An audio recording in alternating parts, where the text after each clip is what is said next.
एक टर्म जो आपको बहुत बार सुनने को मिलेगा वो है इंडेक्स। इंडेक्स नाम सुनते ही ऐसा लगता है जैसे ये कोई मैथ्स जीनियस ही समझ पाएगा, लेकिन दोस्तों घबराने की जरूरत नहीं है, ये सच में बहुत इजी है। जैसा कि हम सबको पता है कि इंडियन मार्केट के दो सबसे फेमस और इम्पोर्टेंट इंडेक्सेस हैं निफ्टी और सेंसेक्स। तो आज इस एपिसोड में हम समझेंगे कि सेंसेक्स और निफ्टी क्या है, इसे बनाने की जरूरत क्यों पड़ी और इनकी परफॉर्मेंस को देखकर हम अपने पोर्टफोलियो को किस तरीके से रिव्यू कर सकते हैं। तो चलिए शुरू करते हैं एक एग्जाम्पल से। तो पिछले साल दिल्ली के एक स्कूल का ओवरऑल रिजल्ट आया और उस रिजल्ट में देखा गया कि 2022 में उस स्कूल का overall passing percentage was almost 98%। अब इससे हम ये समझ सकते हैं ना कि उस स्कूल में पढ़ने वाले ज्यादातर बच्चों ने अच्छा परफॉर्म किया है। अब अगर इसे ही हम स्टॉक मार्केट से रिलेट करें तो स्कूल को हम इंडेक्स मान सकते हैं और स्टूडेंट्स को हम उसमें लिस्टेड स्टॉक्स। तो दोस्तों जब भी कोई ट्रेडर या इन्वेस्टर मार्केट में आता है तो वो कैसे पता करे कि आज ओवरऑल मार्केट कैसा परफॉर्म कर रहा है, मतलब मार्केट पॉजिटिव है या फिर नेगेटिव है। तो इसके लिए हमको एक इंडेक्स की जरूरत पड़ती है जिसकी मूवमेंट से हमें पता चल सकता है कि ओवरऑल मार्केट पॉजिटिव है या फिर नेगेटिव है।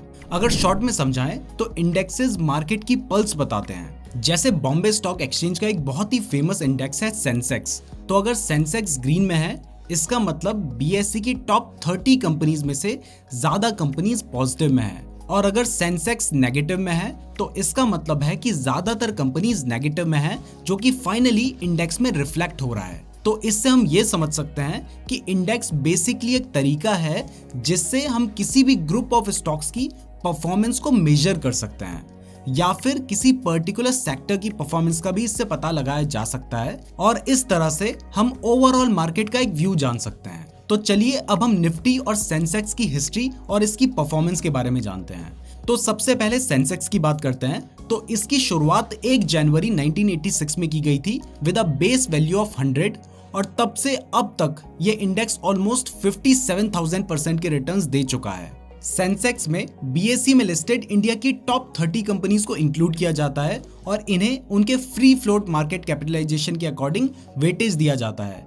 यानी अगर कोई कंपनी की मार्केट कैपिटलाइजेशन 10,000 करोड़ है और उसमें से ऑलरेडी 6,000 करोड़ के शेयर्स प्रमोटर्स या गवर्नमेंट ने होल्ड कर रखे हैं, तो उस कंपनी की जो फ्री फ्लोट मार्केट कैपिटलाइजेशन है वो 4,000 करोड़ है। तो free float market capitalisation company की मार्केट वैल्यू को रिप्रेजेंट करता है जो कि पब्लिकली ट्रेड करने के लिए अवेलेबल है, और ये सेंसेक्स में हर एक कंपनी के वेटेज को डिटरमाइन करने के लिए इंपॉर्टेंट मैट्रिक है। सिमिलरली इंडिया के दूसरे स्टॉक एक्सचेंज एनएसई यानी नेशनल स्टॉक एक्सचेंज ने भी अपना इंडेक्स लॉन्च किया है जिसको निफ्टी 50 के नाम से जाना जाता है, जिसमें एनएसई में लिस्टेड इंडिया की टॉप 50 कंपनीज इंक्लूडेड हैं और इन्हें भी उनके फ्री फ्लोट मार्केट कैपिटलाइजेशन के अकॉर्डिंग वेटेज दिया गया है। वैसे आपको बता दूं कि एनएसई दुनिया का सबसे बड़ा डेरिवेटिव एक्सचेंज है, मींस दुनिया में सबसे ज्यादा futures and options trade NSE के लिस्टेड स्टॉक्स या इंडेक्स में ही किए जाते हैं। तो इसी एनएसई ने निफ्टी 50 नाम का एक इंडेक्स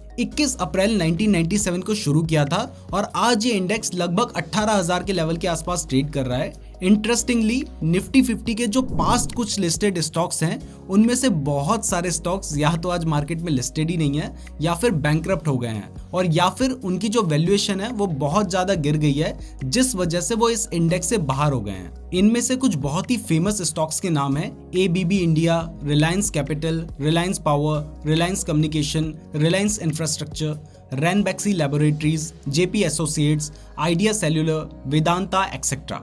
यहाँ पे मैं क्लियर कर दूं कि ये स्टॉक मार्केट से बाहर नहीं हुए हैं, ये इंडेक्स से बाहर हुए हैं। यानी सोच के देखो 10-20 साल पहले जो स्टॉक्स इंडिया की टॉप 50 कंपनीज में लिस्ट हुआ करते थे, आज वो कंपनीज या तो बैंकरप्ट हो गई हैं या फिर उनकी वैल्यूएशन इतनी ज्यादा गिर चुकी है कि वो कंपनीज अभी इस इंडेक्स में आती ही नहीं है। तो ये हमें शो करता है कि सही से एनालाइज करके किसी भी कंपनी में इन्वेस्ट करना कितना ज्यादा जरूरी है, नहीं तो आपके पोर्टफोलियो के जो स्टॉक्स हैं उनमें बहुत बड़ा लॉस आपको देखने को मिल सकता है। अब दोस्तों ये तो सेंसेक्स और निफ्टी की बात हो गई, लेकिन इनके अलावा भी काफी इंपॉर्टेंट इंडाइसेस हैं जैसे कि Nifty 100, Nifty 200, Nifty 500, Nifty mid cap 100, Nifty small cap 150। ये सारे इंडाइसेस में रिस्पेक्टिव मार्केट कैपिटलाइजेशन के अकॉर्डिंग स्टॉक शामिल किए जाते हैं। यानी जहां पे मैं कह रहा हूं निफ्टी मिड कैप 100, तो उसमें 100 जो मिड कैप स्टॉक्स हैं टॉप, उन्हें शामिल किया जाता है। इसके अलावा बहुत सारे सेक्टोरल इंडाइसेस भी होते हैं, जैसे कि बैंक निफ्टी, तो इसमें बैंक्स इंक्लूडेड होते हैं। आईटी निफ्टी या निफ्टी आईटी, इसमें आईटी स्टॉक्स इंक्लूडेड होते हैं। निफ्टी फार्मा, इसमें फार्मा स्टॉक्स इंक्लूडेड होते हैं, जो कि एक पर्टिकुलर सेक्टर के स्टॉक्स को शो करते हैं। तो दोस्तों अब आपको समझ आ गया होगा कि निफ्टी 50 और सेंसेक्स क्या होते हैं। तो अब जानते हैं कि इन इंडाइसेस का यूज कहाँ होता है। तो इन इंडाइसेस का यूज सिर्फ डेली मार्केट सेंटिमेंट को चेक करने के लिए ही नहीं, बल्कि इनका यूज ओवरऑल मार्केट की परफॉर्मेंस को चेक करने के लिए भी किया जा सकता है। 5 साल में या 10 साल में किसी कंट्री के स्टॉक मार्केट ने कैसा परफॉर्म करा है, ये भी हम उसके इंडेक्स को देखकर पता लगा सकते हैं। इसके अलावा सारे ही म्यूचुअल फंड्स अपने पोर्टफोलियो को किसी इंडेक्स की ग्रोथ के साथ कंपेयर करते हैं, यानी जितने भी फंड्स होते हैं उनके रिटर्न्स को इंडेक्स के रिटर्न्स के साथ कंपेयर करके ही देखा जाता है। अगर उस फंड के रिटर्न इंडेक्स के रिटर्न से ज्यादा हैं तो उसे आउट परफॉर्म कहा जाता है, और अगर कम है तो उसे अंडर परफॉर्मेंस कहा जाता है। और इस तरीके से आपने जिन स्टॉक्स में इन्वेस्ट कर रखा है उनकी परफॉर्मेंस को भी आप सेंसेक्स या निफ्टी के साथ कंपेयर करके देख सकते हैं। इवन आपको जरूर देखना चाहिए, तभी आपको पता चलेगा कि आपने जो एनालिसिस करके किसी स्टॉक में इन्वेस्ट किया है वो सही किया है या फिर नहीं। तो अब आप ये समझ गए होंगे कि कोई भी इंडेक्स हमारे लिए कितना ज्यादा इंपॉर्टेंट है। तो चलिए अब इनसे रिलेटेड कुछ पिछले सालों में मार्केट की जो परफॉर्मेंस है उसको भी देख लेते हैं। तो 2013 से 2021 के पिछले 8 सालों में निफ्टी 50 ने 15.12% का एवरेज एनुअल रिटर्न्स दिया है। यानी अगर आपने निफ्टी 50 इंडेक्स में इन्वेस्ट किया होता तो आपको ऑलमोस्ट 15.12% का रिटर्न मिलता। वहीं अगर हम सेंसेक्स की बात करें तो यहाँ इन्वेस्टर्स को ओवरऑल सेम ही लगभग 15.45% के एनुअल रिटर्न्स देखने को मिले हैं। तो रिटर्न्स दोनों में ही 8 साल में सेम ट्रैक पर हैं। अब ये तो हमने पिछले 8 साल की परफॉर्मेंस देखी है, लेकिन दोस्तों मार्केट ने पास्ट में बहुत सारे अप्स एंड डाउन्स देखे हैं, जिससे जीत कर मार्केट यहाँ तक पहुंचा है। अगर हम इंडियन मार्केट के सबसे पहले बुल रन की बात करें तो 1990s में वो आया था और वो 1992 तक चला था। बुल रन का मतलब है कि जब स्टॉक मार्केट के ज्यादातर स्टॉक्स की प्राइस कुछ महीनों या सालों तक तेजी से बढ़ती रहती है तो उसे बुल रन कहा जाता है। वहीं जब मार्केट में ज्यादातर स्टॉक्स की प्राइस बहुत तेजी से गिरने लगती है तो उसे बियर रन कहा जाता है। लेकिन क्या आपने कभी सोचा है कि इन्हें बुल या बियर क्यों कहा जाता है? तो इसके पीछे एक बहुत ही इंटरेस्टिंग फैक्ट है। आपने देखा होगा कि जब भी बुल किसी पर हमला करता है तो वो उसे अपने हॉर्न से ऊपर की तरफ फेंकता है, और जब बियर किसी पर हमला करता है तो वो अपने पंजे से शिकार करता है और अपने शिकार को नीचे की तरफ गिरा देता है। तो इसलिए जब भी मार्केट तेजी से ऊपर की तरफ जाता है तो उसे बुल रन कहा जाता है, और जब नीचे की तरफ जाता है तब इसे बियर रन कहा जाता है। तो स्टॉक मार्केट में 1990 में जो पहला बुल रन आया था वो 1992 में अप्रैल के महीने में जब हर्षद मेहता का स्कैम लीक हुआ था ना, तब तक चला था। और उसके बाद जब हर्षद मेहता स्कैम के बारे में खबर बाहर आई थी तब मार्केट 12.7% तक नीचे गिर गया था, और फिर इंडियन मार्केट में एक लंबा बियर फेज देखने को मिला, और ये 1998 तक चला। नाउ इसी टाइम फेज के बीच में मार्केट ऑलमोस्ट फ्लैट रहा था और मार्केट ने कोई गेन्स नहीं दिए थे। यानी सोचिए 6 साल मार्केट बिल्कुल फ्लैट रहा। इसलिए मैंने पहले भी आपको कहा है कि मार्केट में पेशेंस एक बहुत ही इंपॉर्टेंट फैक्टर है। कई साल ऐसे भी आएंगे जहां आपका पोर्टफोलियो स्टार्टिंग से एंड तक उसमें कोई भी आपको गेन देखने को नहीं मिलेगा, लेकिन वहां आपका पेशेंस ही आपका विनिंग फैक्टर बनेगा। इसके बाद नेक्स्ट बुल रन 1998 में आया था .com बूम की वजह से। उस टाइम पर इंटरनेट बहुत तेजी से बढ़ रहा था, तो जो इंटरनेट से रिलेटेड स्टॉक्स हुआ करते थे वो .com बूम की वजह से बहुत तेजी से बढ़ रहे थे। बट जब ईयर 2000 में .com बबल क्रैश हुआ, यानी जो इंटरनेट से रिलेटेड स्टॉक्स थे उनकी प्राइस गिरने लगी, तब फिर से मार्केट में एक बड़ी गिरावट देखने को मिली थी। इसके बाद दोस्तों 2004 का जो साल था ना, ये स्टॉक मार्केट के लिए गोल्डन पीरियड था, और इसने जो रिटर्न्स बना के दिए हैं वो आज तक स्टॉक मार्केट ने बनाकर नहीं दिए हैं। और इसके बाद से कोई भी ऐसा बुल रन नहीं आया है जो कि 2004 के रिटर्न्स को बीट कर पाया हो, क्योंकि 2004 से 2008 के इन 4 साल के बीच में स्टॉक मार्केट ने 236% के रिटर्न्स बना के दिए थे। यानी आपके पैसे को ऑलमोस्ट 3.5 गुना कर दिया था। लेकिन हर एक चीज का अच्छा या बुरा समय हमेशा एक ना एक बार बदलता जरूर है, जो कि हमारे अंदर के ईगो को दूर करके हमें हम्बल बनाता है।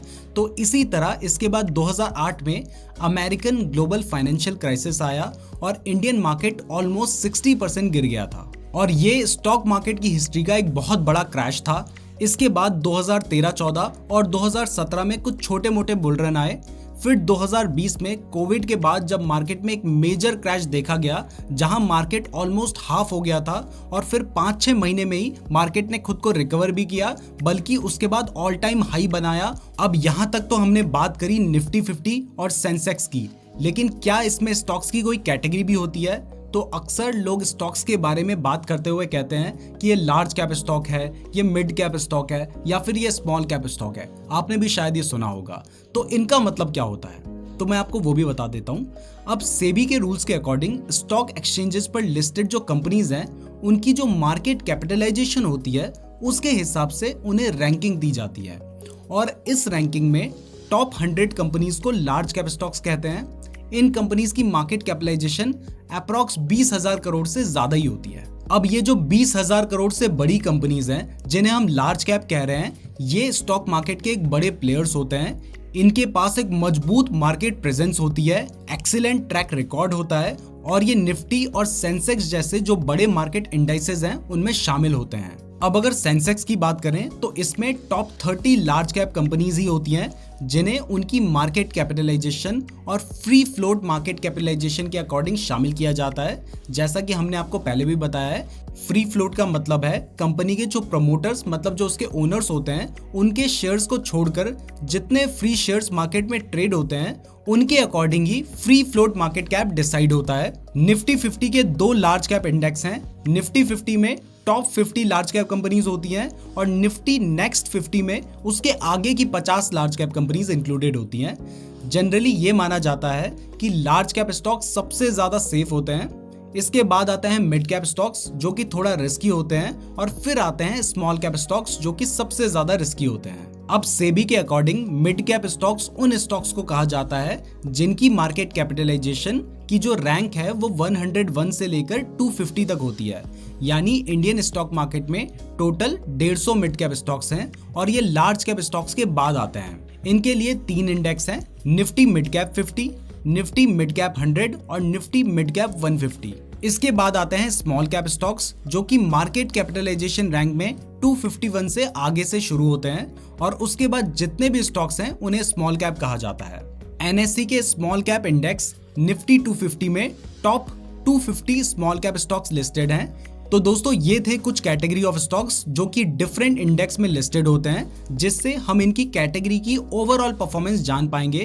तो यहाँ तक हमने अपने सारे इंडियन इंडाइसेस के बारे में जान लिया है, लेकिन शेयर मार्केट को समझने के लिए आपको ग्लोबल मार्केट के बारे में भी समझना बहुत जरूरी है। अगर हम ग्लोबल स्टॉक मार्केट की तरफ देखें तो यूएस का स्टॉक मार्केट सबसे बड़ा मार्केट है, और यूएस का सबसे पुराना इंडेक्स है डो जोन्स इंडस्ट्रियल एवरेज, जो कि यूएस की टॉप 30 लार्ज कैप कंपनीज को होल्ड करता है। और इसके अलावा S&P 500 भी एक बहुत ही इंपॉर्टेंट इंडेक्स है जिसमें 500 कंपनीज शामिल है। इसके अलावा यूरोप में देखें तो यूके में लंदन स्टॉक एक्सचेंज है जिसका इंडेक्स है FTSE 100, जिसमें यूके के ब्लू चिप कंपनीज लिस्टेड हैं। ब्लू चिप उन कंपनीज को कहा जाता है जिनकी ब्रांड वैल्यू एकदम हाई होती है और उनका इम्पैक्ट पूरे वर्ल्ड की इकोनॉमी पर काफी ज्यादा होता है। तो दोस्तों अब आप ग्लोबली कुछ इंपॉर्टेंट इंडेक्सेस के बारे में जान चुके हैं जो हमारे इंडियन मार्केट पर अपना एक स्ट्रॉन्ग इम्पैक्ट डालते हैं। जैसे कि हमने आपको पहले बताया है कि 2008 में जो यूएस में मार्केट क्राइसिस आया था उसने हमारे इंडियन मार्केट पर भी एक बहुत नेगेटिव इम्पैक्ट डाला था, और एक बियर रन की शुरुआत इंडियन मार्केट में भी हो गई थी। तो हमें ये मेक श्योर करना चाहिए कि हम जब मार्केट में इन्वेस्ट या ट्रेड कर रहे हैं तो उससे पहले हमें ग्लोबल इंडेक्सेस को भी और उनके ट्रेंड को भी जरूर चेक करना चाहिए। तो दोस्तों इस लेक्चर के लिए इतना ही। अब मिलते हैं अगले लेक्चर में। सो हेलो गाइज, अगर आप A2 मर्केंटाइल, मनी बॉल, प्रीति राणे, रौनक उड़ा के फंडामेंटल ट्रेडिंग, लियो जैसे न्यू ट्रेडर्स के कोर्स बाय करना चाहते हैं तो आप सिंपली हमारी वेबसाइट से बाय कर सकते हैं। सारे के सारे कोर्सेज काफ़ी लो